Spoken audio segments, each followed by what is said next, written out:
الحمد للہ رب العالمین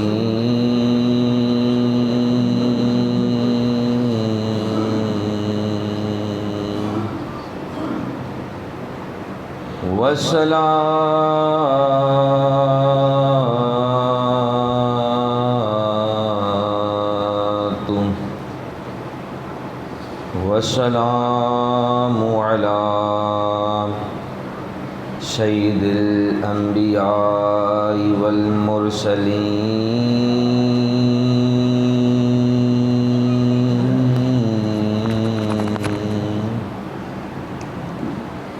اما بعد فاعوذ باللہ من الشیطان الرجیم بسم اللہ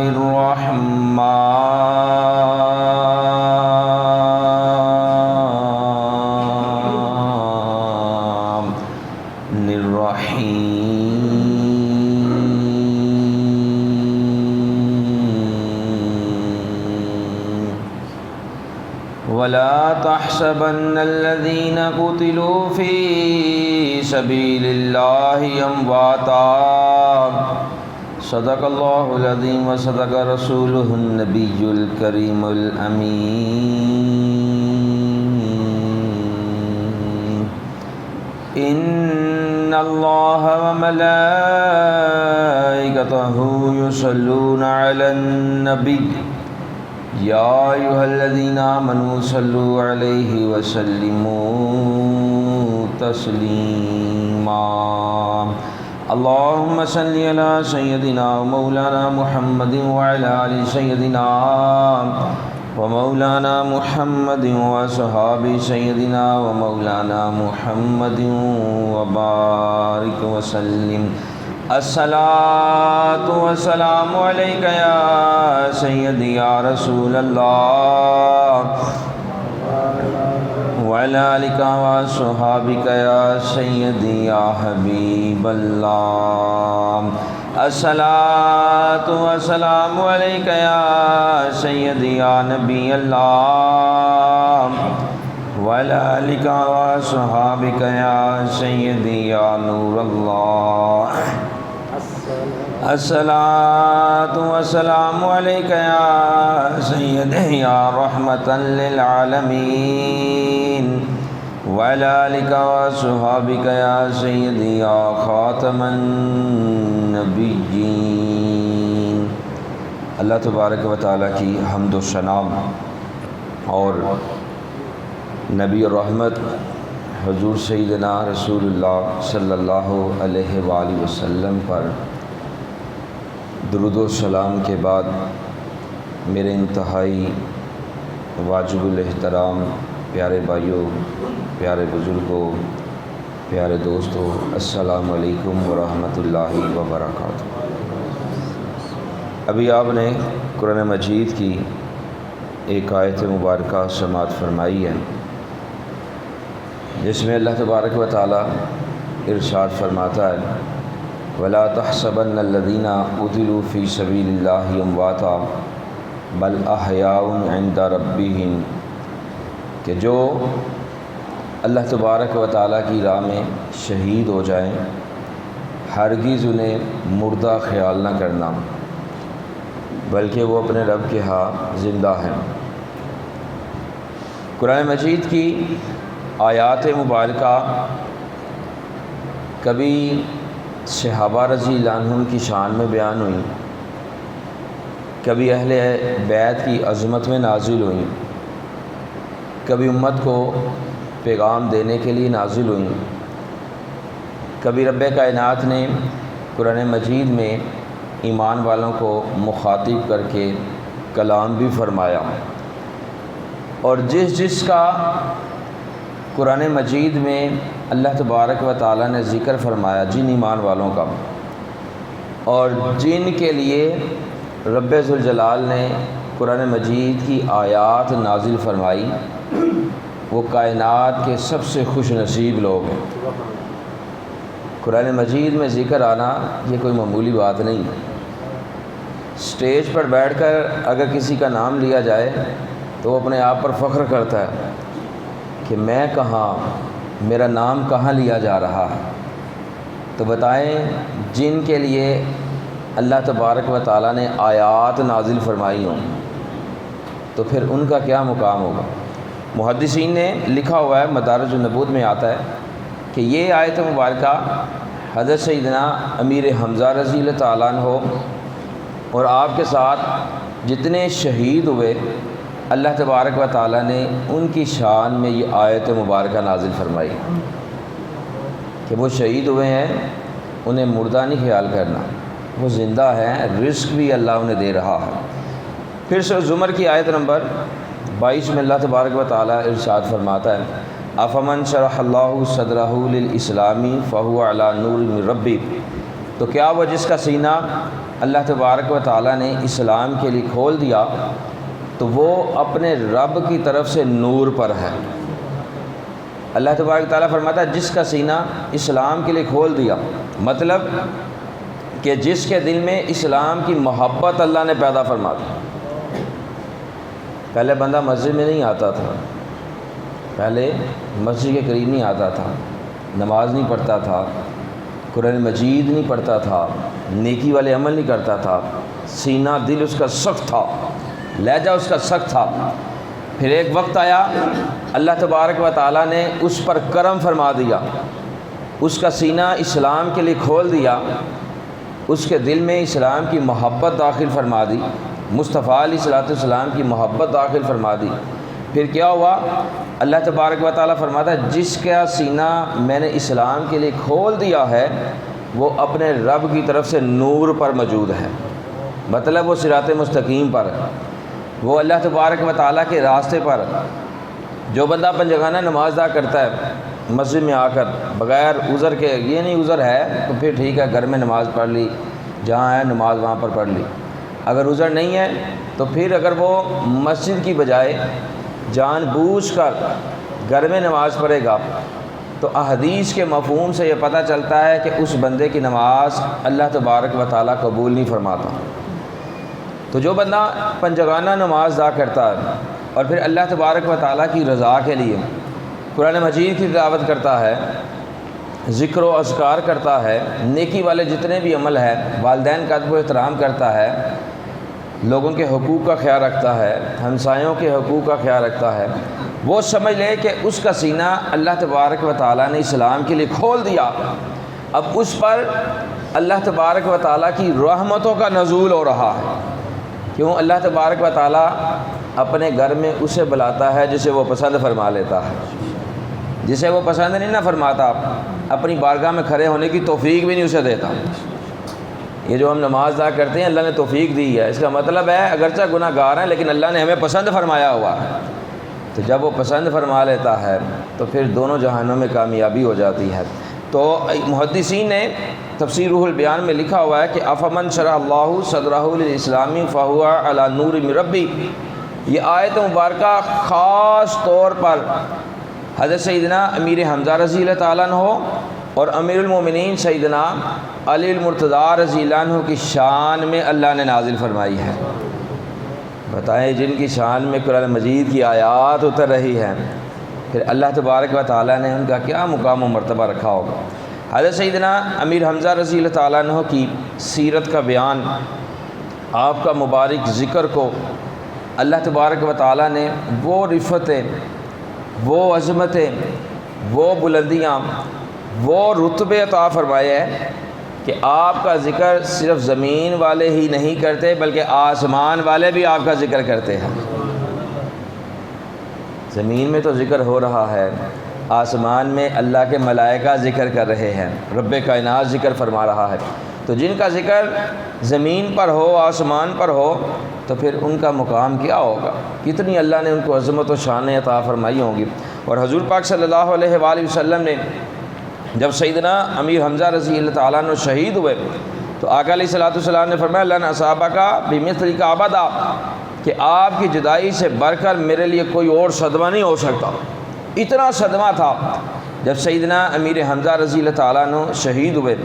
پھر حضور پاک صلی اللہ علیہ وآلہ وسلم نے سیدہ فاطمہ الزہرا رضی اللہ تعالیٰ عنہ اور اپنی پھوپھی جان سیدہ صفیہ رضی اللہ تعالیٰ عنہ سے فرمایا کہ خوش ہو جاؤ، اس لیے کہ ابھی میرے پاس جبرائیل علیہ السلام حاضر ہوئے ہیں اور انہوں نے مجھے خوشخبری سنائی ہے کہ یا رسول اللہ صلی اللہ علیہ وسلم آپ کے چچا جان سیدنا حمزہ رضی اللہ عنہ کا نام آسمان میں اللہ اور اس کا رسول کا شعر لکھا ہوا ہے کہ یہ اللہ کے بھی شعر ہیں، مصطفیٰ علیہ السلام کے بھی شعر ہیں۔ تو جن کا نام آسمانوں پر عظمتوں والا لکھا ہو تو پھر بتائیں اللہ نے کیا مقام عطا فرمایا ہوگا۔ اور سیدنا عبداللہ بن عباس رضی اللہ تعالیٰ عنہ فرماتے ہیں کہ حضور پاک صلی اللہ علیہ وآلہ وسلم نے ارشاد فرمایا کہ جب میں جنت میں داخل ہوا تو میں نے دیکھا کہ جعفر رضی اللہ تعالیٰ عنہ جنت میں فرشتوں کے ساتھ پرواز کر رہے ہیں اور امیر حمزہ رضی اللہ تعالیٰ عنہ جنت میں ایک تخت پر ٹیک لگائے ہوئے بیٹھے ہوئے ہیں۔ تو جو جنت میں تخت پر ٹیک لگائے بیٹھے ہوں تو پھر ان کا کیا مقام ہوگا۔ اللہ نے جنتیں بھی عطا فرما دی، جنت میں جو ہے وہ تخت بھی عطا فرما دیا، اتنی شانیں اللہ نے عطا فرمائی۔ اور سیدہ فاطمہ خزیہ رضی اللہ تعالیٰ عنہ فرماتی ہیں کہ میں ایک دن میدان احد کے میدان سے گزر رہی تھی، جس جگہ میدان احد کی جنگ ہوئی تھی وہاں سے گزر رہی تھی، تو جب سیدنا امیر حمزہ رضی اللہ عنہ کی قبر کے پاس سے میں گزری تو میں ان کی قبر کے پاس پہنچی تو میں نے عرض کیا السلام علیکہ یا اما رسول اللہ، اے رسول اللہ صلی اللہ علیہ وآلہ وسلم کے چچا آپ پر سلام ہو۔ اب مجھے بتائیں سلام کسے کیا جاتا ہے؟ سلام اسے کیا جاتا ہے جو زندہ ہوتا ہے۔ کیا صحابہ کو نہیں پتہ تھا کہ قبر والے جو ہیں وہ اس دنیا سے چلے گئے ہیں، توبہ نعوذ باللہ مردہ ہو گئے ہیں، اب تو یہ سنتے ہی نہیں ہیں، ان کو کیوں سلام کرنا؟ نہیں، صحابہ کو پتہ تھا کہ جو اللہ کی راہ میں شہید ہو جائیں وہ زندہ ہوتے ہیں۔ کیوں؟ وہ قرآن مجید پر ایمان رکھنے والے تھے، وہ مصطفیٰ علیہ السلام کی حدیث پر ایمان رکھنے والے تھے۔ آج کل کے مولوی جو ہے نا اللہ ہی معافی دے، نہ پڑھتے ہیں نہ سنتے ہیں نہ کسی کی بات مانتے ہیں۔ جو بندہ محبت کے ساتھ قرآن مجید نہیں نہ پڑھے گا، یاد رکھیں وہ بندہ جو ہے نا وہ فیل ہو جائے گا، چاہے اسے سارا قرآن مجید آتا ہے۔ حضور پاک صلی اللہ علیہ وآلہ وسلم فرماتے ہیں اللہ تبارک تعالیٰ قرآن مجید کے ذریعے بعض لوگوں کو بلندی عطا فرما دیتا ہے، بعض لوگوں کو پستی عطا فرما دیتا ہے۔ کیا وجہ ہے؟ پڑھ تو دونوں ہی قرآن مجید رہے ہیں، پھر ایک کو بلندی ایک کو پستی، اس کی کیا وجہ ہے؟ پر وجہ یہ ہے کہ ایک بندہ قرآن مجید پر پورا عمل کرتا ہے، اس کے فرمان پر عمل کرتا ہے، سمجھتا ہے کہ یہ آیت کس موقع پر اور کس لیے نازل ہوئی ہے۔ ایک بندہ سمجھتا ہی نہیں ہے، اپنی طرف سے مفہوم بنا لیتا ہے، نہ اس کو پڑھتا ہے، نہ اس پر عمل کرتا ہے، نہ اس کا مفہوم سمجھتا ہے، نہ اس کا مطلب سمجھتا ہے۔ تو جو مفہوم نہ سمجھے، جو مطلب نہ سمجھے، جو شان نزول نہ سمجھے، وہ پستی میں چلا جاتا ہے، اور جو قرآن مجید کی آیات کا مطلب سمجھ لیتا ہے وہ بلندی پر چلا جاتا ہے۔ تو صحابہ کرام قرآن مجید سمجھنے والے تھے، احادیث مصطفیٰ علیہ السلام پر ایمان رکھنے والے تھے۔ آقا علیہ السلام کی زبان اقدس سے جو الفاظ مبارک نکلتے تھے، صحابہ جو ہے فوراً اس پر عمل کرنا شروع کر دیتے تھے، چی چو چاہ نہیں کرتے تھے یہ کیسے ہو گیا۔ نہیں، ہمیں یہ حکم ہے کہ جب قرآن مجید کی آیات پڑھی جائیں، اس کا ترجمہ صحیح پڑھا جائے، پھر احادیث صحیح سنائی جائے، تو پھر اس پر عمل کرنا یہ ہر ایمان والے پر فرض ہو جاتا ہے۔ کیوں؟ آقا علیہ السلام کا جو فرمان ہے اس پر عمل کرنا یہ ہمارے لیے نجات کا ذریعہ ہے، اور جو بندہ عمل نہیں کرے گا وہ نجات حاصل نہیں کر سکتا۔ تو صحابہ کرام حضور پاک صلی اللہ علیہ وسلم کے فرمان پر عمل کرتے تھے، انہیں پتہ تھا یہ جو قبر والے ہوتے ہیں یہ بھی زندہ ہوتے ہیں، تو انہوں نے حضور پاک صلی اللہ علیہ وسلم کے چچا جان سیدنا حمزہ رضی اللہ عنہ کی قبر پر کھڑے ہو کر کہا السلام علیکہ یا اما رسول اللہ، اے رسول اللہ صلی اللہ علیہ وسلم کے چچا جان آپ پر سلام ہو۔ تو فرماتی ہیں مجھے قبر انور سے آواز آئی وعلیکم السلام رحمۃ اللہ وبرکاتہ۔ قبر سے جواب آ رہا ہے کہ آپ پر بھی سلام ہو، اللہ کی رحمتیں ہوں، برکتیں ہوں۔ تو پتہ چلا کہ قبر والے زندہ ہوتے ہیں۔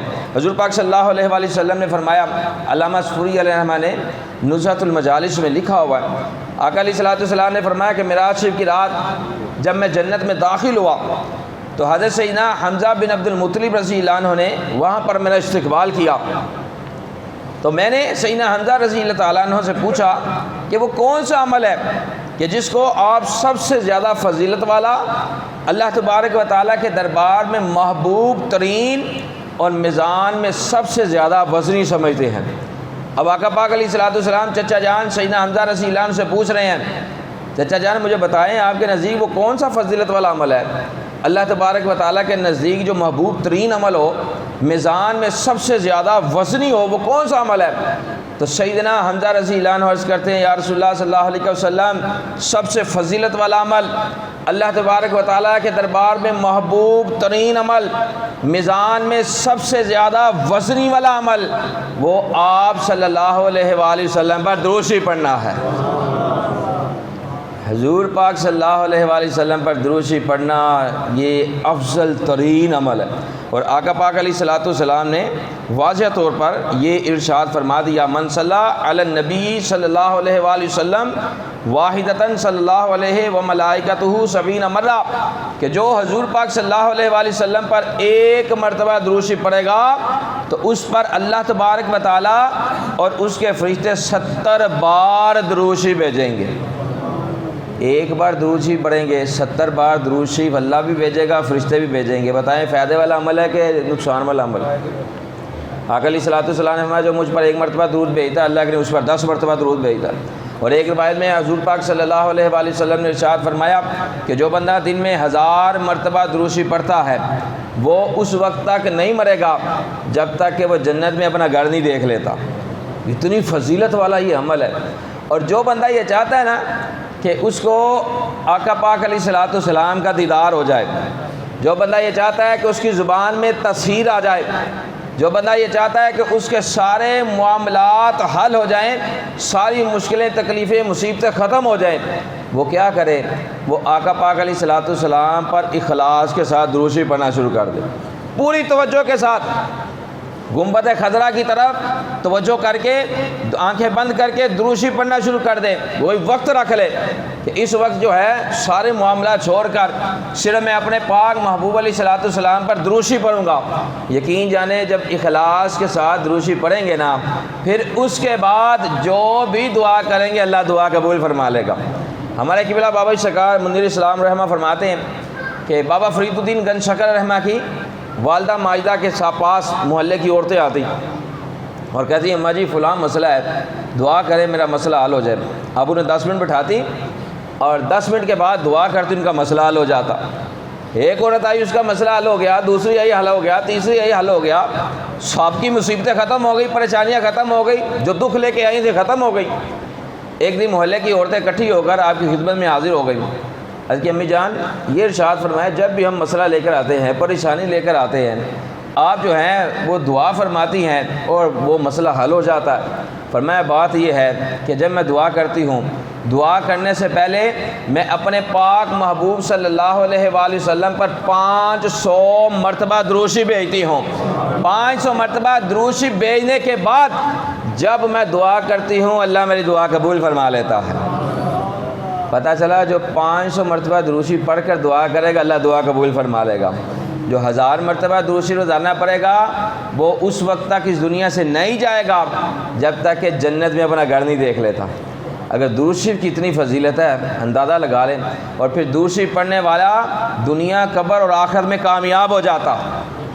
درود شریف پڑھنے والے جتنے بھی بزرگان دین ہیں، علامہ اقبال رحمہ سے لے کر پیچھے تک اور آگے تک جتنے بھی بزرگان دین ہیں، ہر ولی جو ہیں وہ آقا علیہ الصلوۃ والسلام پر درود شریف پڑھنے والے ہیں۔ ہر ولی آقا علیہ الصلوۃ والسلام پر درود شریف پڑھتے رہے ہیں، پڑھتے ہیں، پڑھتے رہیں گے۔ کیوں؟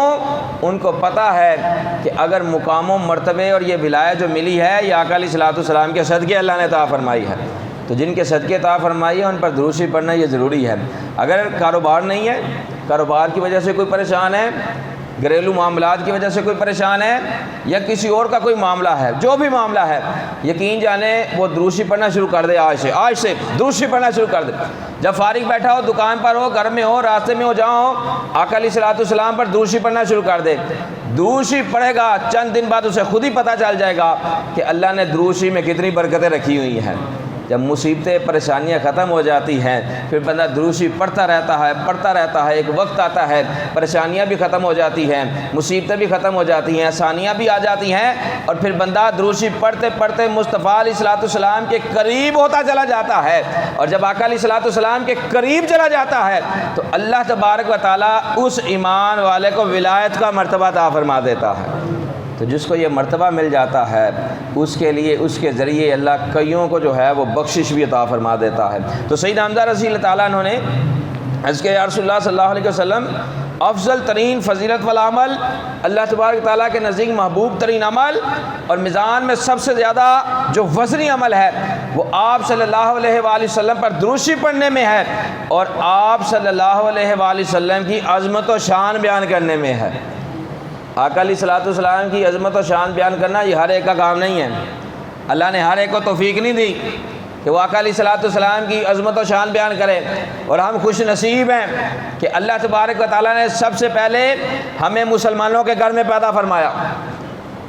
وہ چاہتا تو کافروں کے گھر بھی پیدا فرما سکتا تھا، وہ رب ہے، مختار ہے، لیکن اس نے مسلمانوں کے گھر، پھر اس سے بڑھ کر اس نے مومنوں کے گھر میں پیدا فرما کر یہ بتا دیا کہ میں نے تمہیں مومنوں کے گھر میں اس لیے پیدا فرمایا ہے کہ میں نے تجھے جنت عطا فرمانی ہے۔ اس نے ہمیں پیدا ہی اس لیے فرمایا ہے کہ جو میرے آقا علیہ الصلوۃ والسلام کی عظمت و شان بیان کرے گا میں اسے جنت عطا فرماؤں گا۔ ہم حضور پاک صلی اللہ علیہ وسلم کی عظمت و شان بیان کرتے ہیں، تو کیا یہ عظمت و شان بیان کرنے سے کیا آقا علیہ الصلوۃ والسلام کی شان بلند ہو جاتی ہے؟ نہ، ساری دنیا ایک طرف آقا علیہ الصلوۃ والسلام کی عظمت و شان بیان کرے تب بھی آقا علیہ الصلوۃ والسلام کو کوئی فرق نہیں ہے۔ کیوں؟ ان کی عظمت شان خود رب کائنات بیان فرما رہا ہے۔ اگر کوئی بھی نہ شان بیان کرے تب بھی کوئی فرق نہیں ہے۔ کیوں؟ جن کی شان خود رب کائنات بلند فرما رہا ہو ان کو ہماری شانوں سے کیا؟ یہ جو ہم عظمت و شان بیان کرتے ہیں، آقا علیہ الصلوۃ والسلام کے بال مبارک کی جو ہے شان بیان کرتے ہیں، آپ کے ہاتھ مبارک کی شان بیان کرتے ہیں، معجزات بیان کرتے ہیں، کس لیے؟ یہ اپنے لیے کرتے ہیں۔ کیوں؟ اگر ہم آقا علیہ الصلوۃ والسلام کی عظمت و شانیں بیان کریں گے تو اللہ تبارک و تعالی ہم پر فرشتوں کا بھی نزول فرمائے گا، ہم پر برکتوں اور رحمتوں کا بھی نزول فرمائے گا، اور ہمارے چہرے جو ہے وہ نورانی بھی فرما دے گا۔ اور جو مصطفیٰ علیہ الصلوۃ والسلام کی شان بیان نہیں کرتا، یاد رکھے اس کا چہرہ نورانی نہیں ہو سکتا۔ آپ دیکھ لیں 10 بندوں کو کھلاڑ لیں، ہر اہل کو الگ کھلاڑ لیں، اور پھر اس میں آپ خود ہی اندازہ لگا لیں گے کہ یہ بندہ آقا علیہ الصلوۃ والسلام کی شان بیان کرنے والا ہے یا شان بیان کرنے والا نہیں ہے، خود ہی پتہ چل جائے گا۔ یہ تو لوگ جو ہیں کوئی علم غیب پر اعتراض کر رہا ہے، کوئی حضور پاک صلی اللہ علیہ وسلم کی حدیث پر اعتراض کر رہا ہے، پتہ نہیں ان کو مرنا بھولا ہوا ہے، ان کو پتہ نہیں ہے کہ جب مرنا ہے تو مصطفیٰ علیہ الصلوۃ والسلام کا دیدار کرایا جانا ہے۔ کئی ایسے خوش نصیب ہوتے ہیں کہ جن کی قبروں پر آقا علیہ الصلوۃ والسلام خود تشریف لاتے ہیں، کئی ایسے ہوتے ہیں جہاں سے پردہ ہٹا دیا جاتا ہے۔ اب دونوں صورتوں میں جو ہے وہ آقا علیہ الصلوۃ والسلام کا دیدار کرایا جاتا ہے۔ تو بتائیں جو دنیا میں اللہ کے محبوب علیہ الصلوۃ والسلام کے ذات کے خلاف باتیں کرتا ہوگا، علم غیب پر بات کرتا ہوگا، جی نبی کو دیوار کے پیچھے کا علم نہیں ہے، اس بدبخت نے کبھی پڑھا ہی نہیں ہے، اور جو آقا پاک علیہ الصلوۃ والسلام اپنی آنکھوں مبارک سے رب کا دیدار کر سکتے ہیں، وہ محبوب علیہ الصلوۃ والسلام دیوار کے پیچھے بھی دیکھ سکتے ہیں۔ کیوں؟ یہ کائنات اور رب کائنات نے مصطفیٰ علیہ الصلوۃ والسلام کی وجہ سے بنائی، تو جن کی وجہ سے بنائی ہے کہ ان کو کچھ نہیں دیا، انہوں نے پڑھا نہیں ہے۔ یہ فتنے بازی، یہ اپنی جماعت کو اور پیسے کا چکر اور بات کوئی نہیں ہے۔ آج کل تو لوگ جو ہیں وہ پیسے کی وجہ سے ایمان کو بیچ دیتے ہیں۔ یاد رکھے پیسوں کی وجہ سے ایمان کو نہیں بیچنا چاہیے۔ ساری دنیا ایک طرف ہو جائے، اگر ایمان کی بات آ جائے تو اپنی جان قربان کر دو، لیکن ایمان کو قربان نہیں ہونے دینا۔ آقا علیہ الصلوۃ والسلام کی محبت دل میں ضرور رکھنی ہے۔ جو بندہ آقا علیہ الصلوۃ والسلام کی محبت دل میں رکھے گا، اگرچہ عمل میں کوتاہی آ جائے اللہ معاف فرما دے گا، لیکن اگر مصطفیٰ علیہ الصلوۃ والسلام کی محبت نہیں ہے تو جتنی مرضی بندہ عبادتیں کر لے، ایک پاؤں پر کھڑا ہو کر ساری رات اللہ اللہ کرتا رہے، ساری زندگی اللہ اللہ کرتا رہے، اگر مصطفیٰ علیہ الصلوۃ والسلام کی محبت نہیں ہے تو پھر اللہ کو بھی اللہ اللہ کہنا یہ منظور نہیں ہے، وہ بھی قبول نہیں فرماتا۔ لیکن اگر مصطفیٰ صلی اللہ علیہ وآلہ وسلم کی محبت دل میں ہے، پھر اس کے بعد اگر راستے سے ایک کانٹا بھی ہٹا دیتے ہیں، ایک نیکی بھی کر دیتے ہیں، ساری زندگی بندہ گناہوں میں گزارتا ہو لیکن دل میں محبت مصطفیٰ علیہ الصلوۃ والسلام ہو اور اس کے تحت اس نے ایک نیکی بھی کی ہو، تو اللہ تبارک و تعالیٰ مصطفیٰ علیہ الصلوۃ والسلام کی محبت کی وجہ سے اس کے گناہ معاف فرما کر جنت عطا فرما دے گا۔ لیکن اگر آقا علیہ الصلوۃ والسلام کی محبت نہیں ہے تو یقین جانے کوئی بھی عمل اللہ کی بارگاہ میں قبول نہیں ہے۔ اب یہ بھی نہیں ہے کہ حضور پاک صلی اللہ علیہ وآلہ وسلم کی محبت کا دعویٰ تو کر لیا، نہ نماز کا پتہ ہے، نہ قرآن مجید کا پتہ ہے، نہ اذان کا پتہ ہے، نہ والدین کے ادب و احترام کا پتہ ہے، نہ بچوں کے حقوق کا پتہ ہے، نہ بیوی کے حقوق کا پتہ ہے، نہ یہ بھی معاملہ نہیں ہے۔ یہ بھی بندہ زبانی دعویٰ کر رہا ہے لیکن حقیقت میں آقا علیہ الصلوۃ والسلام سے محبت نہیں کر رہا۔ حضور پاک صلی اللہ علیہ وآلہ وسلم کی محبت کا مطلب یہ ہے کہ جو آقا علیہ الصلوۃ والسلام نے حکم فرما دیا کہ یہ عمل کرو، جس چیز کا حکم فرما دیا، ایمان والے کا کام ہے آقا علیہ الصلوۃ والسلام کے فرمان پر عمل کرے۔ اگر فرمان پر عمل کرے گا تو پھر وہ محبت میں سچا ہو جائے گا، اور جو محبت میں سچا ہو جاتا ہے وہ اللہ کے قریب ہو جاتا ہے، اور جو اللہ کے قریب ہو جاتا ہے اللہ تبارک و تعالیٰ دونوں جہانوں میں سے کامیابی عطا فرما دیتا ہے۔ یہ پچھلے دنوں جو ہیں چند دن پہلے زین بھائی کی جو پھوپھی جان ہے وہ قضاء الہی سے وصال فرما گئی ہیں، دعا کریں کہ اللہ تبارک و تعالیٰ ان کو جنت الفردوس میں اعلیٰ مقام عطا فرمائے، قبر میں ان کو جو ہے حد نگاہ ان کی قبر کو کشادہ فرمائے۔ انسان ہونے کے ناطے سے اگر ان سے کوئی گناہ خطا سرزد ہوئی ہے تو آقا علیہ الصلوۃ والسلام کا صدقہ اللہ معاف فرما کر قبر میں انہیں ثواب کے پہاڑ عطا فرمائے۔